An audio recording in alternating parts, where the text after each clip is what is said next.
둘째는 대비심입니다. 스스로 염리심을 내어서 벗어나기를 바란다면 안 됩니다.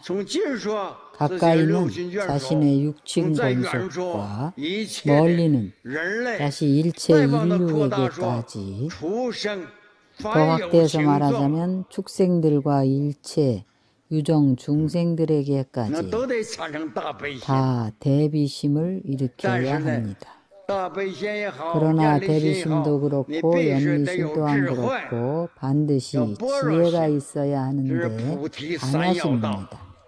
이것이 보리의 삼요도입니다. 전부 앞에서 보리의 삼요도라고 합니다. 이 삼요도 가운데 첫 번째는 정견을 구족해야 합니다. 바로 문제를 바르게 보는 안목입니다. 일체 사물을 인식하는 방법입니다. 정견은 생사 해탈을 구하고 열반에 드는 것입니다. 그러나 반쪽만은 아닙니다. 반쪽은 자신만 해탈하는 것입니다. 안 됩니다. 일체 중생을 모두 다 해탈시켜야 합니다. 이것이 바로 정지정견입니다. 이것은 육사외도들이 파해야 할 일종의 사견입니다. 정견에는 깊고 낮음의 차이가 있습니다. 현재 우리가 화엄경에 제11지까지 설했는데 11지 보살은 이미 부처의 지위를 계승한 보살입니다. 진정한 정지정견입니다. 그제서야 진정한 정견입니다.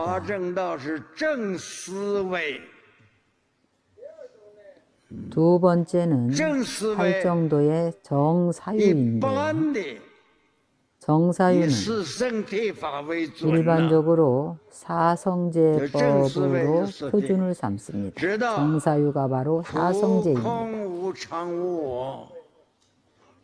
고, 공, 무상, 무아를 알고 세간인과가 어떻게 온 것인가를 아는 것입니다. 고집입니다. 왜 괴로움을 받는가 하면 집으로 불러온 것입니다. 쌓여서 생긴 것인데 바로 세간법입니다. 멸도, 수도, 증열반, 이것은 출세간법입니다. 사성제를 사유하는 것입니다. 제는 진리를 말합니다. 이 네 가지 가운데 고는 현상이지 진리가 아닙니다. 고의 진리는 괴롭지 않습니다. 집은 고를 불러오는 인입니다. 정인이 있고 요인이 있습니다. 사유를 할 때에 진리에 맞게 사유하고 정념으로 사유해야 합니다. 바로 우리가 앞에서 말한 관찰입니다. 일체 제법을 관찰하고 정확한 정사유를 증장하는 것입니다. 이것을 정도라고 합니다. 정어인데 정어는 무르의 지혜로서 자신의 구업을 섭수하는 것입니다. 정어는 허망하고 사실이 아닌 모든 언어를 말하지 않는 것입니다.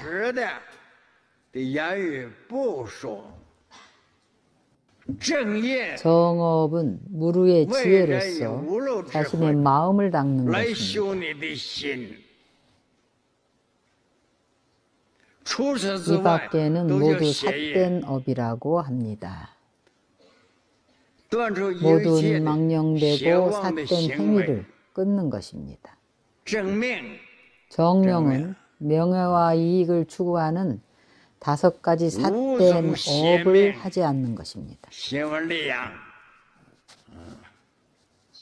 걸식으로 업을 삼는 것입니다. 걸식이 바로 정명입니다. 자신이 해서 먹는 것은 정명이 아닙니다. 그러나 여기에서 문제가 있습니다. 중국에서는 자신이 해서 먹어야 합니다. 가루를 들고 거리에 나서거나 마을에 가서 탁발을 하면 아무도 주지 않습니다. 게다가 사람들의 비방을 듣게 됩니다. 왜냐하면 이 나라에는 없기 때문입니다. 이 정령은 바로 출가한 스님들에게 의술이나 점을 보거나 별점이나 사주 보는 등등의 일을 하지 말라는 겁니다. 그러나 현재 출가자들은 이런 일들을 하는 이들이 많습니다. 이것을 정명이라고 합니다. 어떤 사람이 내게 물었습니다. 노스님께서 점찰서나 업보경을 설하시는 것은 사주팔자 보고 점찰하는 것이 아닙니까? 그것은 지장보살님께서 설하신 것입니다. 그러나 비용을 받아서는 안 됩니다. 돈을 요구하지 않습니다. 그리고 점찰 윤상을 쓰려면 반드시 먼저 참법, 기도를 해야 합니다. 반드시 지장보살 명호를 염불해야 합니다. 그러고 나서야 쓸 수가 있습니다. 그 또한 선악에 대해서 말합니다. 또한 기륭 화복에 대해서도 말합니다. 그래서 견정신 보살이 부처님께 질문을 할 때에 말법 시대의 중생은 극도로 어리석어서 아무것도 모르는데 어찌해야 하겠습니까? 부처님께서 어떤 특수한 방법으로 이 중생들을 갖기 위해서 그들로 하여금 선악의 업보를 알 수 있게 할 수 있을까요? 부처님께서 바로 좋은 질문을 했다며 견정신 보살을 찬탄하셨습니다. 좋은 질문을 했다고 3번이나 찬탄하셨습니다. 선제, 선제, 선제라.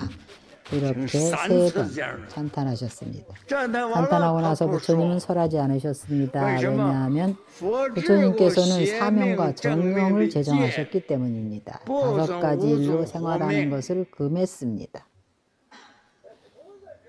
그러나 보살은 선조 방편을 펼 수가 있습니다. 부처님께서는 견정신 보살에게 지정하셨습니다. 이 법회 가운데 계신 지장보살에게 물어보라고 하셨습니다. 그는 성교 방편을 설해줄 거라고 하셨습니다. 목륜상법이라고 합니다. 점찰선악 업보경은 상권과 학원으로 나눕니다. 목륜상법은 완전히 수행을 위한 운동입니다. 우리 출가한 스님들이 어떤 법을 수행하는 것이 좋은지, 현재 나의 업장은 아직도 얼마나 두터운지, 수행은 얼마나 진전이 있는 건지, 그러면 지장보살께서 알려주십니다. 그러나 알려주시기만 하지만 먼저 절을 해야 합니다. 알려주시기는 하지만 절을 해야 합니다. 그리고 나서 지장보살 명호를 1000번 해야 합니다. 그리고 나서 던져보아야 합니다. 영험하지 않습니다. 처음 배울 때에는 1번, 2번, 3번 혹은 하루, 이틀, 3일, 5일 대부분 다 영험하지가 않습니다. 영험하지 않다는 것은 맞지 않다는 겁니다.